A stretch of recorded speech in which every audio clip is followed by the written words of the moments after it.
class, serious mood tayo. We only have 2,000 sa class fund. We need to decide kung anong ibibenta natin for Entrepreneurship Day. Tara, search tayo. Pabahala sa full color prints design para stick na. Wait. Tutorial design na lahala. Baka ubos ang budget natin mo at hindi mabita. Oo nga, so we need to make a choice. Ang bawat choice may kapalit.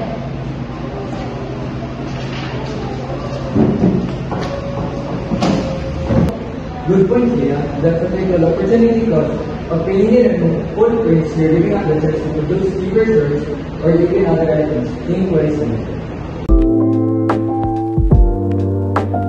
Let's treat this seriously as if we are a real business, a firm. Paano kaya kung natin natin 10 shirts, full color prints design tapos 10 one prints? Next strategy, para may variety, kung kasi kami sa budget, we can also plan the only mas mura kaysa sa online service. Ang ginagawa nyo ay binibigilan ng nagawa ng mundo.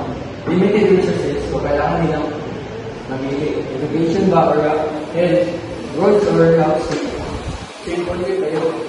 Limited money o time. So kailangan nyo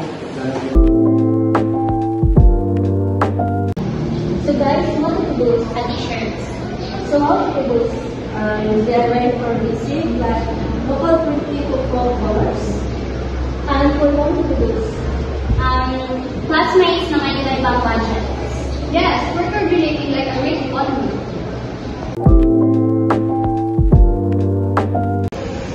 Gusto ko mag-stencil design. Kaya natin yan sa bahay. Kailangan natin. Mas tipid, mas madali mabilis, at mas masaya gawin with the team. That's what we call efficiency. Mas marami tayong magagawa gamit ang counting resources. Atilia, I want to reserve the full color design image. Okay. Noted, nagagaliman sa fall prints. The next batch, we produce more about the design. Market demand help us to decide. Ganun gumagana ang market.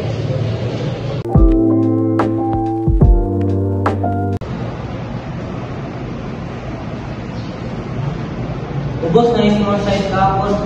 Karamihan ang bumibili ay small at medium. Next batch, focus tayo doon.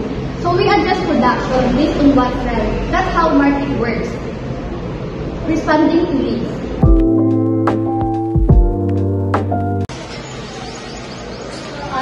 I only have 50 pesos. Kaya ba yan? No worries. For every pesos, basic design lang. Pero maganda pa rin.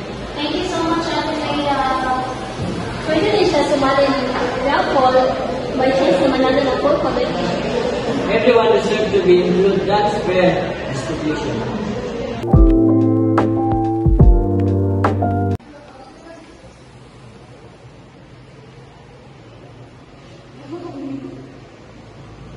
With this experience, basic economics and congratulations, entrepreneurs.